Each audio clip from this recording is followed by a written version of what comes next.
کہہ رہی ہیں چائلڈ رائٹس ایکٹیوسٹ کو بھی شکریہ ادا کریں. بالکل کرتے ہیں. سول سوسائٹی کا ہمیشہ ہمارے ساتھ چولی دامن کا ساتھ رہا ہے. میڈیا بھی آپ لوگ پلیز اسے اجاگر کریں تاکہ دوسرے صوبے بھی اسے اٹھائیں.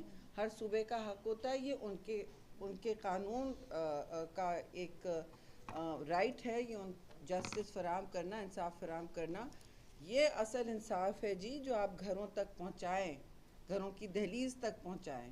اور گزارش اسی لیے آپ لوگوں کے ذریعے میں اس لیے نیچے آئی ہوں، کریڈٹ لینے نہیں آئی ہوں. یہ سب کا کریڈٹ ہے.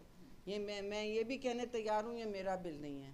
ٹھیک ہے، میرا بل میں کہوں گی اس سے بہتر تھا، لیکن یہ بل جس نے بھی موو کیا، شرمیلا فاروقی ہماری ممبر نے موو کیا، ان کو کریڈٹ میں دیتی ہوں.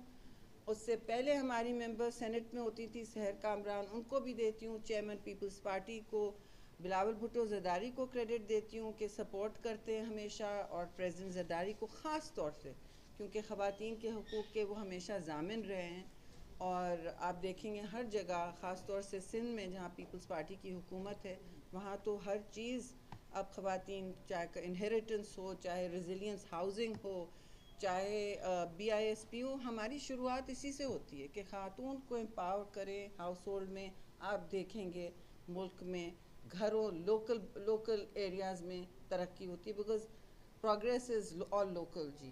تو میں آپ سب کا شکریہ ادا کرنا چاہتی ہوں. If you have any questions please now is the time. جیسے آپ نے یہ کہا کہ چائلڈ جو کم عمری کی شادی ہے اس پہ کرنا چاہیے، میڈیا نے جہاں جہاں بھی ہمارے علاقوں میں کم عمری کی شادی ہوتی تھی، ہم نے ریسکیو کروایا باقاعدہ طور پر ان کے ساتھ، اور باقاعدہ نیشنل کمیشن اسٹیٹس ویمن کے ساتھ مل کے تحریکیں بھی چلائی، اپنی سطح پہ بھی چلائی. آپ کا تو سوال کیا ہے بیٹا؟ سوال یہ ہے جی. کہ ابھی بھی بہت ساری لڑکیاں نہ صرف بڑھ رہی ہیں، بلکہ ہم نے بنی میں بھی دیکھا ہے کہ صلح بدل رشتہ کے نام پر جو بنی ہوتی ہیں لڑکیاں، اس کے حوالے سے بھی کچھ وہ کریں، کیونکہ وہ تو بالکل اس کے بہت ساری ایسی خواتین ہیں راجن پور میں جن کا ابھی تک نکاح بھی نہیں ہوا ہے، وہ کم عمری سے بنی ہوئی ہیں. اس کے حوالے سے بھی آواز اٹھائیں. جی دیکھیے، آواز تو ہر چیز پر اٹھانی چاہیے، ہر ناانصافی پر اٹھانی چاہیے.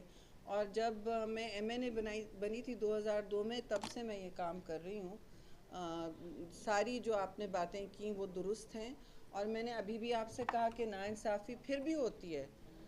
جرگے لگ جاتے ہیں جس میں فیصلے کر دیے جاتے ہیں کہ اس لڑکی کو اس خاندان میں دینا ہے، وٹا سٹا ہوتا ہے.